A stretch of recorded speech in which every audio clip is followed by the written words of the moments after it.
हम सभी परम पूज्य गुरुदेव द्वारा लिखित वाङ्मय नंबर 67 का स्वाध्याय कर रहे हैं, जिसका शीर्षक है प्रेरणाप्रद दृष्टांत। उसी में से आज मैं जो कहानी लेने जा रही हूँ, पहली कहानी, शीर्षक है अपराध से सृजन एवं विकास तक।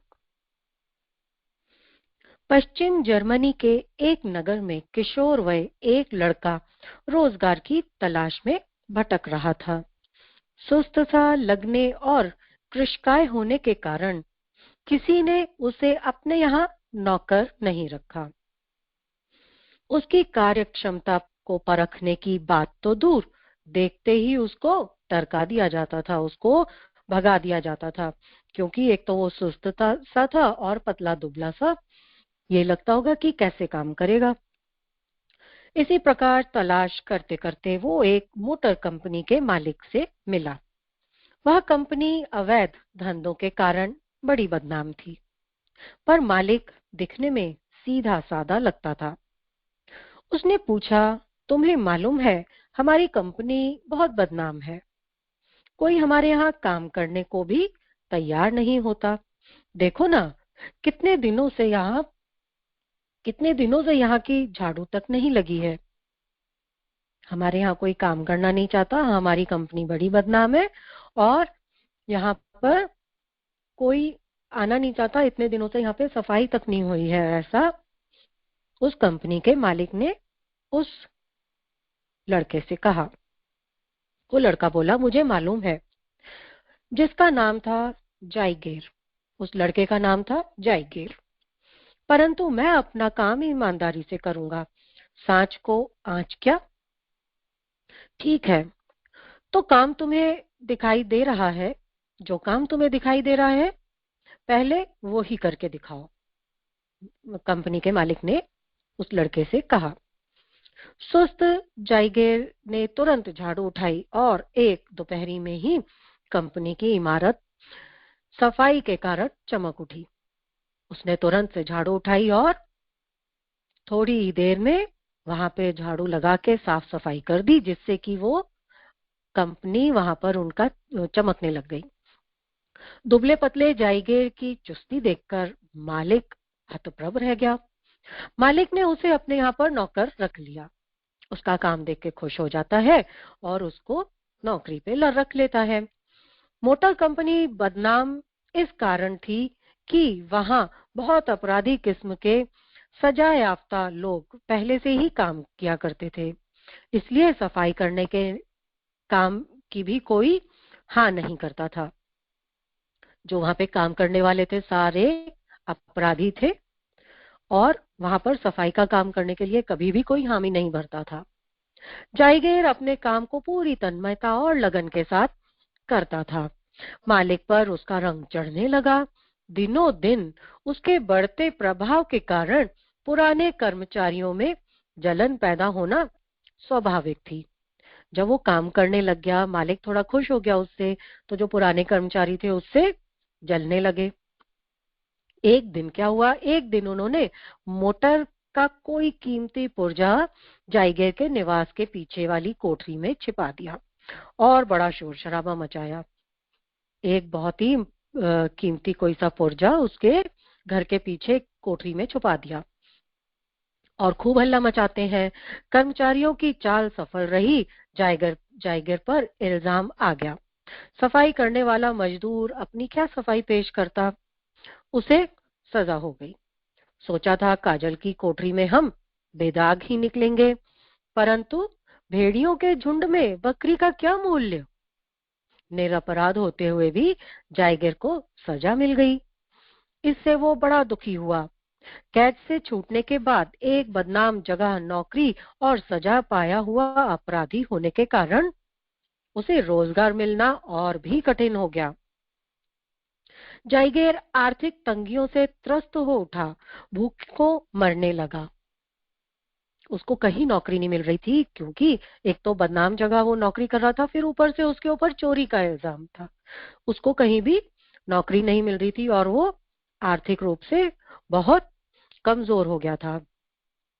बुभुक्षितः किम न करोति पापम। भूखा आदमी कौन सा पाप नहीं कर सकता। पेट की आग मिटाने के लिए झुका और उसने एक गिरोह बना लिया जिसने 50 से अधिक डकैतियां और चोरियां की। एक दिन जाइगेर पुलिस की गिरफ्त में आ गया। उसे जेल में सड़ना पड़ा। भूखा था, क्या करता, उसने एक गिरोह बना लिया जिसमें कि 50 चोर थे। उसमें उन लोगों ने डकैतियां और चोरियां की। एक दिन पुलिस की पकड़ाई में आ जाता है कौन, जाइगेर, और उसको जेल में डाल दिया जाता है। कारागृह में अपने पूर्व जीवन के प्रति उसे घृणा होने लगी और वो 24 घंटे पश्चाताप की आग में जलने लगा। यहाँ उसके भीतर छिपी हुई सत प्रवृत्तियां अंकुरित होने के लिए अकुलाने लगीं और साबुन के एक रैपर पर उसने अपने मन की व्यथा लिख डाली। वैसे तो वो एक सच्चा इंसान था, उसके अंदर अच्छे संस्कार थे। क्या होता है, ये एक साबुन के रैपर पर अपने मन की बात लिख देता है। वो एक कविता के रूप में अभिव्यक्त हुई। जो उसने लिखा वो एक कविता के रूप में था। जेल के पादरी से एक बार उसने अपनी मन की व्यथा सुनाई तो वह आश्चर्यचकित रह गया। एक अपराधी की पश्चाताप भरी कसक ने उसे द्रवित और प्रभावित किया। पाजी को लगा कि जायगीर में प्रतिभा है और उसकी सहायता की जा सके तो न केवल वो अपना जीवन सुधार सकेगा वरन दूसरे सैकड़ों लोगों को भी सन्मार्ग पर चलने के लिए प्रेरणा दे सकेगा। पादरी ने फिर क्या किया, पादरी ने जायगेर के लिए सरकार की ओर से उसकी साहित्यिक अभिरुचि को विकसित हो सकने जैसे साधन जुटा दिए कि उसके अंदर जो ये लिखने की कला है वो और विकसित हो सके। कविता और गद्य के उसने सैकड़ों पृष्ठ जेल में ही रहकर लिखे। जेल में रहकर उसने बहुत कविताएं लिखी। जेल से छूटने के बाद जायगेर मजदूरी कर अपना निर्वाह चलाने लगा और नियमित रूप से लिखने भी लगा। अपना मजदूरी से अपना जीवन यापन करता था और साथ में लिखने का काम भी उसने छोड़ा नहीं था। दिन भर काम कर वो शाम को लिखने बैठता। उसने एक अच्छा उपन्यास द फोर्ट्रेस लिख डाला। अपने मार्गदर्शक पादरी जेम्स विलियम को उसने उपन्यास की पांडुलिपि दिखाई। जेम्स अपने प्रयास और सहयोग को सफल हुआ देखकर बड़े प्रसन्न हुए और पांडुलिपि पश्चिम जर्मनी के एक प्रकाशक को जो उनके मित्र थे उन्हें भेजी, जो प्रकाशित भी हो गई। विद्वानों के पास जब ये उपन्यास पहुंचा तो सबने इसे एक उत्कृष्ट साहित्यिक कृति के रूप में स्वीकार किया। इसी कृति ने उसे पूरे जर्मनी में प्रसिद्ध और लोकप्रिय बना दिया। बाद में उसकी अन्य कृतियां सर्वाधिक संख्या में बिकी। एक मुजरिम से एक लोकप्रिय लेखक बनना मनुष्य की शक्ति सामर्थ्य की कहानी है। कहाँ वो एक मुजरिम था, उसके बाद उसको थोड़ी सी मदद मिल गई, उसको सराहना की कि तुमने बहुत अच्छा लिखा है, वो एक लोकप्रिय लेखक बन गया। ये मनुष्य की शक्ति सामर्थ्य की कहानी है जो ये सिद्ध करती है कि अपने कृत्यों को थोड़ा सा अवलोकित कर और उनसे औचित्य अनौचित्य को परख कर एक निश्चित और भविष्य की योजना बनाई जा सके, उसे क्रियान्वित किया जा सके तो व्यक्तित्व का विकास बड़ी सहजता से हो सकता है। आइए हम अगली कहानी की ओर बढ़ते हैं जिसका शीर्षक है पितृ श्राद्ध। राजा सगर के 100 पुत्र अपने दुष्कर्मों के कारण कपिल मुनि के कोप भाजन होकर जलकर भस्म हो गए और पाप परिणाम से नरक की दुख यंत्रणाएं सहने लगे। इन 100 नरकगामी राजकुमारों के भाई अंशुमान राजगद्दी पर बैठे, पर वो सदैव इस चिंता में जलते रहे कि किस प्रकार अपने भाइयों का उद्धार करें। अंशुमान का पुत्र दिलीप भी अपने पितृ ऋण को भुला न सका। उसने पितरों के उद्धार निमित्त घोर तपस्या की, पर मनोरथ सफल न सका। दिलीप के पुत्र भगीरथ भी चुप नहीं बैठे। दिलीप के पुत्र भगीरथ भी चुप नहीं बैठे। पुरखों का उद्धार करना, उनके लिए उनके किए हुए पाप का प्रतिशोध प्रतिशोध करना आवश्यक था। अपने पूर्वजों का कलंक धोए बिना कोई सपूत कैसे चैन पा सकता है? बताया गया था कि सगर के 100 पुत्रों ने पृथ्वी पर जो पाप का बीज बोया है, इसका कलंक तब छूट सकता है जब इस संसार पर भगवती माँ गंगा लाई जाए, जिनके शीतल जल से उजाड़ खंड हरे हो जाए और प्यासे प्राणियों के सूखे कंठों को शीतलता प्राप्त हो। अभाव की पूर्ति का यही उपाय है कि जितनी हानि पूर्व काल में हो चुकी है, उतना ही लाभ पहुंचाया जा सके। पितरों के उद्धार का यही रास्ता है कि उनसे दुनिया का जो अपकार बन पड़ा हो, वह सब पाई पाई चुका दिया जाए। भगीरथ के हृदय में सच्चा पितृ प्रेम था। वे पितरों का श्राद्ध करके उनकी परलोकस्थ आत्माओं को शांति लाभ कराना चाहते थे। इसलिए सुख वैभव छोड़कर शक्ति संपादनार्थ वे घोर तप करने लगे। तप, संयम, एकाग्रता और लगन में शक्ति का सारा केंद्र छिपा हुआ है। तप, संयम, एकाग्रता और लगन में शक्ति का सारा केंद्र छुपा हुआ है। ये भगीरथ ने जाना और एक महान कार्य को पूरा करने की तैयारी के लिए तप में प्रवृत्त हो गए। तप के बाद उनका पौरुष जागा और वे देवताओं की सहायता से भूमंडल पर गंगा जी को ले आए। गंगा के आने से संसार का बड़ा उपकार हुआ। सगर सुतों द्वारा दुनिया में जितना अधर्म हुआ था, उससे अधिक भगीरथ का धर्म हुआ। पितामह के दुष्कर्म का परिमार्जन पुत्र के कार्यों द्वारा हो गया। पितरों की आत्माओं को स्वर्ग में शांति मिली। उनकी आंतरिक जलन बंद हो गई। कुंभी पाक की आत्म वेदना की कोठरी में घुटता हुआ जी सुस्थिरता अनुभव करने लगा। सच्चे पिंडोदक पाकर पितरों की आत्माएं आशीर्वाद देने लगी। अगली कहानी, उपचार या परिष्कार।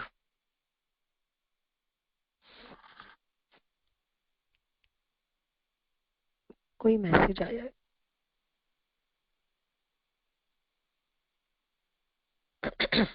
उपचार या परिष्कार। चरक के निदान में एक कथा आती है।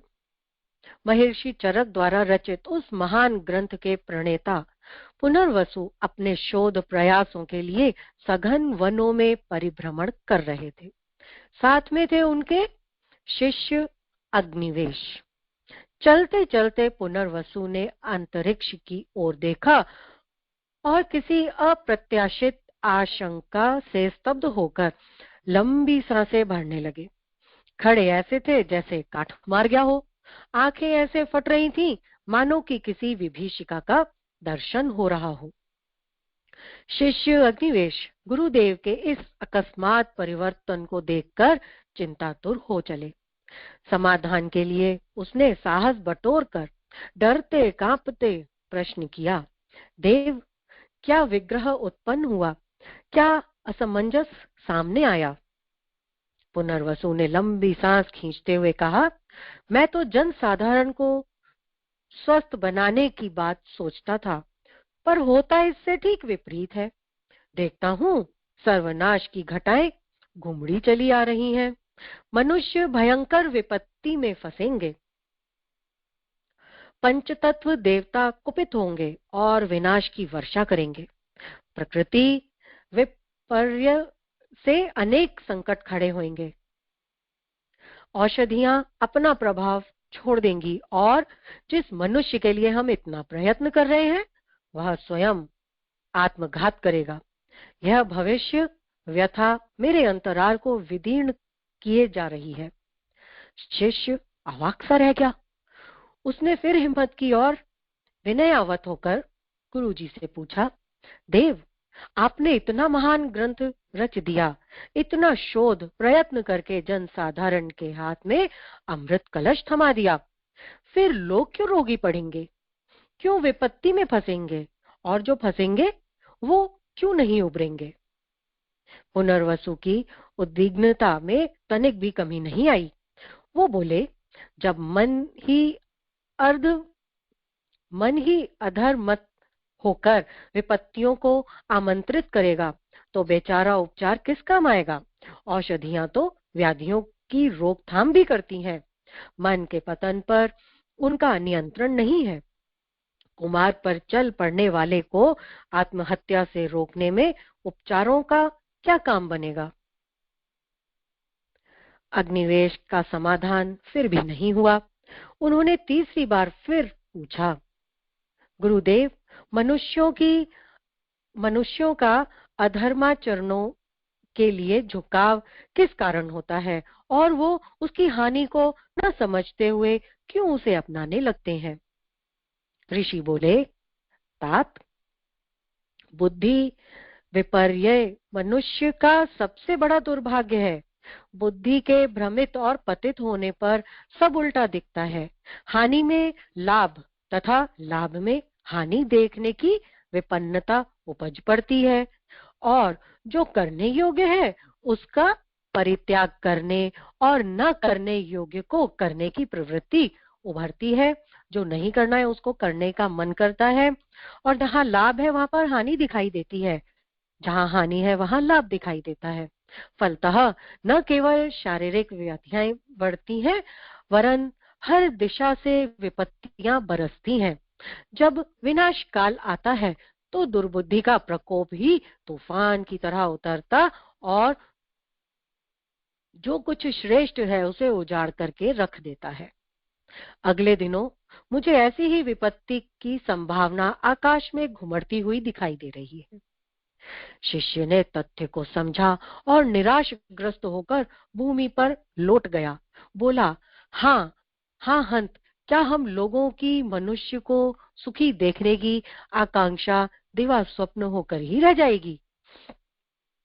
पुनर्वसु बहुत समय तक हतप्रभ न रहे, अपना होश संभाला और शिष्य को सहारा देकर उठाया। बोले, सांस रहने तक हमें निराश नहीं होना चाहिए और न प्रयत्न छोड़ना चाहिए। संभावना को पराक्रम के सहारे बदला जा सकता है, सो हमें अब भविष्यता को ध्यान में रखते हुए पराक्रम का नया निर्धारण करना चाहिए। आशा जगी, अनुरूप निर्धारण की आकांक्षा उठी। दोनों परस्पर विचार विनिमय करते रहे। अंततः इस निष्कर्ष पर पहुंचे कि उस महाग्रंथ के जितने प्रकरण लिख गए उतने से ही संतोष करना और विराम देना चाहिए। अब हमें अपना शोध प्रयोग उस प्रयोग हेतु नियोजित करना चाहिए जिससे शारीरिक व्याधियों के निवारण हेतु मानसिक व्याधियों का समाधान अधिक आवश्यक और प्राथमिकता देने योग्य है। गृहस्थ का अधिकार अगली कहानी का शीर्षक है। आचार्य काम्भोज की सुपुत्री निश्चला प्रतिदिन इसी मार्ग से भगवती माँ सरस्वती के दर्शनार्थ विभासवन जाया करती थी। आर्यपुत्री ने व्याकरण की शिक्षा प्राप्त की थी। नृत्य संगीत में उन्होंने विशारद भी किया था, किंतु इन सबसे बढ़कर वर्णनीय था उनका शौर्य और साहस। कोई भी कुटिल व्यक्ति उनकी ओर ताक नहीं सकता था। उच्च शिक्षा के कारण जहां उनमें गंभीरता आ गई थी, साहस भी कम नहीं था। उन्होंने आर्य कुल में जन्म लेने का सौभाग्य सार्थक किया था। आज जब वो देवी के दर्शन करके लौट रही थी, सामने से आते हुए राजकुमार भूरी श्रवा की दृष्टि उन पर अटक गई। सौंदर्य ईश्वर की शक्ति है, पर जब उसे वासना की सामग्री समझ लिया जाता है तो उसी शक्ति की गरिमा नष्ट हो जाती है। परमात्मा के इस महान स्वरूप की रक्षा के लिए इसी कारण उन दिनों चरित्र को प्रधानता दी गई थी। भूरिश्रवा का काम लोलुप दृष्टि डालना भूरिश्रवा का काम लोलुप दृष्टि डालना था कि निश्चला सिंहनी की भांति गरज उठी। दुष्ट आर्य कुल में स्त्रियों को माता, भगिनी और पुत्री की दृष्टि से देखते हैं। तुझे मालूम नहीं, जिन जातियों में वासना जीवन का सुख और इष्ट मान लिया जाता है, उनकी सामर्थ्य नष्ट हो जाती है। तेरी इस धृष्टता का समाचार महाराज सिंधुराज तक पहुंचेगा, तब पता चलेगा कि किसी कन्या को छेड़ने का क्या दंड हो सकता है। किंतु भद्रे, आपने ये कैसे सोच लिया कि मैं एक सामान्य नागरिक हूँ? आपको ज्ञात नहीं, मुझे राजकुमार भूरिश्रवा कहते हैं। सिंधुराज मेरे पिता हैं। उन्हें अपने लिए त्रासदायक क्यों समझूं? आपके रूप सौंदर्य पर आसक्त हूँ, किंतु व्यभिचार को मैं भी नीच और घृणित कृत्य मानता हूँ। दूसरे की कन्याओं पर कुदृष्टि डालने वाला मेरी दृष्टि में भी अपराधी ही है। मैंने तो आप पर इस उद्देश्य से दृष्टि डाली कि आप जैसी विदुषी बाला को हम अपनी रानी बना सके तो इस राज्य को यशस्वी राजकुमार प्रदान करने का श्रेय प्राप्त करते। भद्रे, आप सहमत न होंगी। जो युवक युवती समान शारीरिक, मानसिक, आत्मिक, नैतिक योग्यता के आधार पर दाम्पत्य वर्ण करते हैं, वे ही योग्य संतानों को जन्म दे सकते हैं।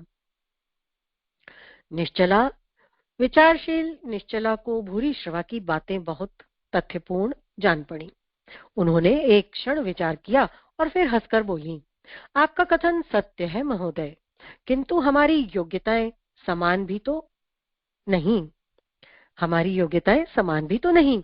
आचार्य कंभोज की पुत्री मुझ निश्चला के पास न धन है, न द्रव्य, और आप हैं प्रजा द्वारा अर्जित अपार संपत्ति के स्वामी। मेरे पिता परिश्रम की कमाई पर विश्वास करते हैं। मैंने आज तक सदैव ही ईमानदारी से उपार्जित धान्य ग्रहण किया है, तभी अपना मनोबल उदात्त रख सका है।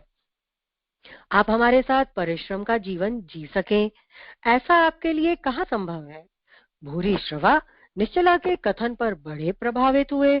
उन्होंने कहा, देवी, आपकी बात शिरोधार्य करता हूँ। राजकुमार भूरिश्रवा श्रम को ही प्रतिष्ठा देगा। आपकी आजीविका मैं अपने आप उपार्जित करूंगा। जब तक अपनी ये परीक्षा उत्तीर्ण न कर लूं, तब तक आपको प्रतीक्षा करनी पड़ेगी। भूरिश्रवा निश्चला की बात मान लेते हैं। राजकुमार भूरिश्रवा उस दिन से कृषक भूरिश्रवा का सा जीवन जीने लगते हैं, किसान का जीवन जीने लगते हैं। 1 वर्ष तक कड़े परिश्रम का अभ्यास करने के बाद राजकुमार ने गृहस्थ का अधिकार प्राप्त किया। 1 साल तक वो किसान का जीवन जीते रहे, मेहनत करते रहे और उन्होंने गृहस्थ का अधिकार प्राप्त किया। भूरिश्रवा ने तब निश्चला का पानी ग्रहण किया और सम्राट होकर भी अन्न केवल अपने परिश्रम से उपार्जित करके ही ग्रहण किया। तभी उनकी शादी हुई थी। आइए अगली कहानी की ओर बढ़ते हैं। नीति और अनीति की कमाई का अंतर। इन दोनों में क्या अंतर है? नीति की कमाई और अनीति की कमाई। प्राचीन युग की बात है, तब प्रजा अधिकतर धर्मपरायण थी, फिर भी अधार्मिक तत्व किसी मात्रा में ही थे। अधिकांश व्यक्ति त्यागी, सेवापरायण एवं ईश्वर भक्त साधुजनों से सदुपदेश तथा सद्ज्ञान प्राप्त किया करते थे।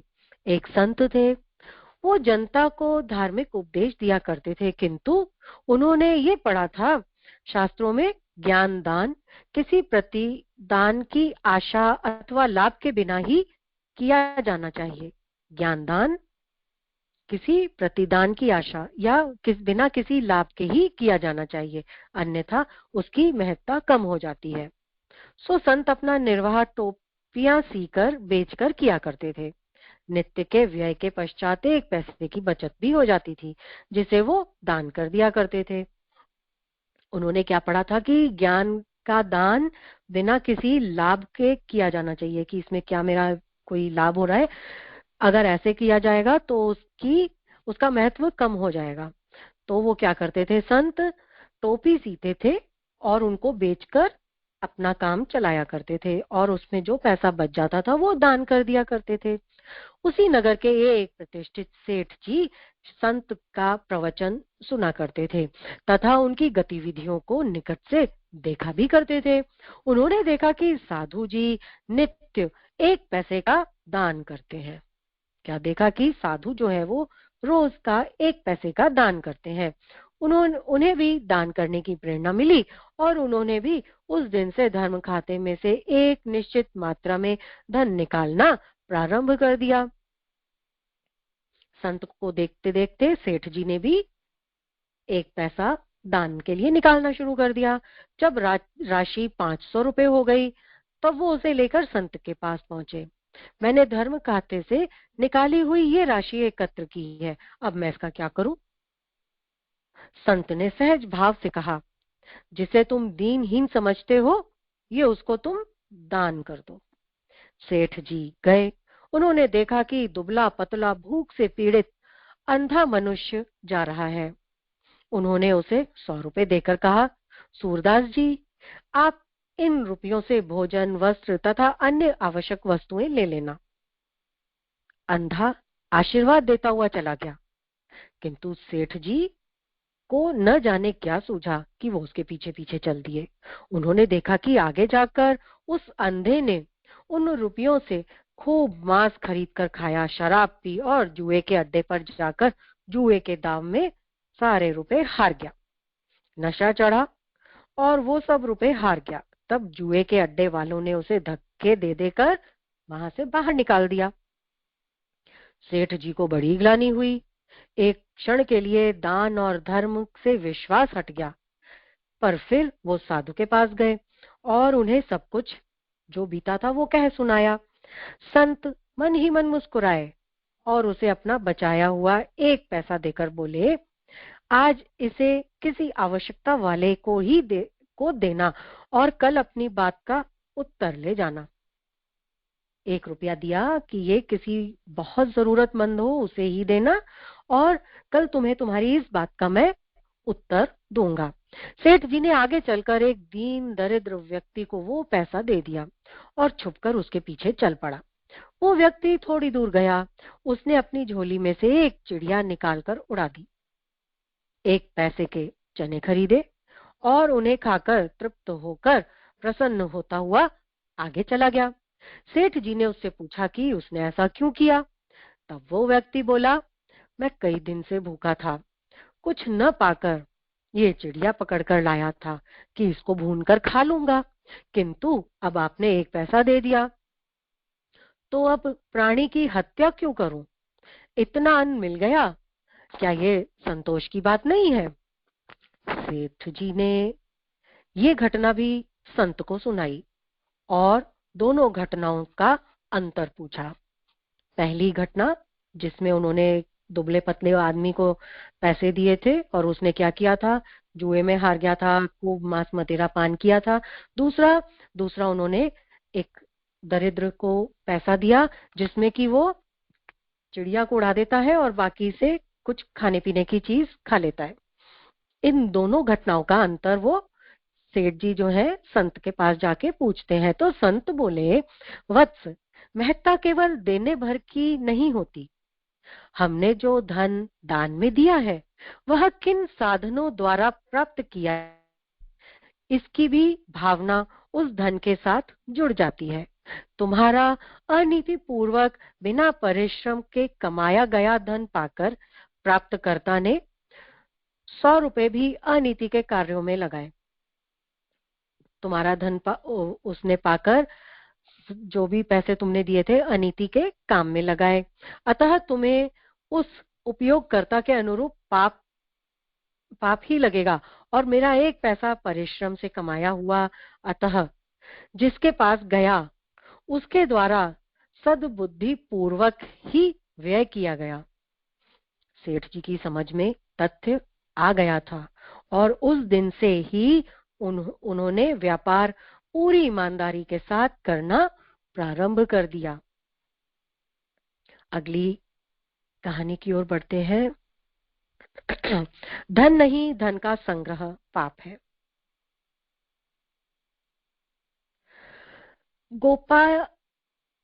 गोपालव 1000 गायों का स्वामी, नगर सेठ। धन का अतः राशि धन की अतः राशि थी उसके पास, किंतु किंतु तो भी गोपाल वल्लभ के जीवन में कोई रस नहीं था, शांति नहीं थी। उसने संतोष का अनुभव किया हो ऐसा कभी हुआ नहीं। वैभव विलास से परिपूर्ण जीवन का एक क्षण भी तो उसे ऐसा याद नहीं आ रहा था जब उसने निर्द्वंद्वता प्राप्त की हो। विषय भोगी गोपा वल्लभ को ये सब भली प्रकार सोचने का अवसर तब मिला जब राजक्षमा से पीड़ित होकर वो रोगशैया से जा लगा। गोपालव सोच रहे थे कि धन की आसक्ति, विषयों के सुख का आकर्षण कितना प्रबल है कि मनुष्य ये भी नहीं सोच पाता कि इस संसार से परे भी कुछ है क्या। शरीर कृश और जरा जीर्ण हो गया तब कहीं मृत्यु याद आती है और मनुष्य सोचता है कि जीवन व्यर्थ गया, पाया कुछ नहीं, गांठ में था वो भी खो दिया। गोपाल वल्लभ पड़े पड़े यही सोच रहे थे, तभी उसके कर्ण कुहारों पर टकराई एक ध्वनि, बहुत मीठी भक्ति की भावनाओं से ओतप्रोत। ऐसा लगा द्वार पर ही बैठा हुआ कोई व्यक्ति गीत गा रहा है। मन को सच्चा सुख भावनाओं में मिलता है। जीवन भर के भूले भटके राही को परम पिता परमात्मा की क्षणिक अनुभूति भी कितना सुख, कितना विश्राम देती है, ये उस गोपालव को देखता तो सहज ही पता चल जाता। भजन सुनने से ऐसा आराम मिला मानो जलते घावों पर किसी ने शीतल मलहम लगा दिया हो। गोपालव को नींद आ गई। आज वो पूर्ण प्रगाढ़ नींद भर सोए, बड़ी गहरी नींद में सोए। नींद टूटी तो वह स्वर अंतर ध्यान हो चुका था। गोपालव ने परिचारक से पूछा, अभी थोड़ी देर पूर्व बाहर कौन गा रहा था? उसे भीतर तो बुलाना। बड़ा ही कर्ण प्रिय स्वर था। उसने मुझे जो शांति प्रदान की वह अब तक कभी भी मुझे नहीं मिली। परिचारक ने हंसकर कहा, वो कोई संगीतज्ञ नहीं था, पर आर्य। वह तो नगर का मोची है, यहीं बैठकर जूते गांठता है और दिन भर के निर्वाह योग्य धन मिलते ही उठ करके चला जाता है। सुना है वो अपने ही बनाए पद गाता है। बड़ा ईश्वर भक्त है, तभी तो उसके हर शब्द से रस टपकता है। प्रातः काल वही स्वर फिर सुनाई दिया। गोपालव ने मोची को बुलाकर उससे एक स्वर्ण मुद्रा देते हुए कहा, तात, ये लो स्वर्ण मुद्रा, तुम्हारे कल के गाए गीत ने मुझे अपूर्व शांति प्रदान की। स्वर्ण मुद्रा पाकर मोची बड़ा प्रसन्न हुआ, खुशी खुशी घर लौट आया, किंतु उसके बाद कई दिन तक उसका स्वर सुनाई नहीं दिया। सप्ताह के अंत में मोची आया और सीधे गोपालव के पास जाकर पहुंचा और बोला, तात, जो धन और इंद्रियों के वशवर्ती नहीं है वही धर्म और ज्ञान प्राप्त कर सकते हैं। आत्म कल्याण के मार्ग में ये दोनों वस्तुएं बाधक हैं। ये कहकर उसने स्वर्ण मुद्रा लौटा दी। गोपालव ने पूछा, कई दिन से आए नहीं? तो मोची ने इस पर उत्तर दिया, आर्य, धन की तृष्णा बहुत बुरी होती है। आपकी दी इस स्वर्ण मुद्रा की रक्षा और उसके उपयोग का चिंतन करने के आगे मैं अपना मार्ग ही भूल गया था, इसलिए तो इसे लौटाने आया हूँ। गोपालव ने अनुभव किया कि धन का जीवन उपयोगी उपभोग ही पर्याप्त है। परिग्रह से कभी शांति नहीं मिल सकती। अपना धन धर्मार्थ व्यय कर उसने भी मोची की तरह परम शांति पाई। आगे मैं सारिका से रिक्वेस्ट करूंगी वो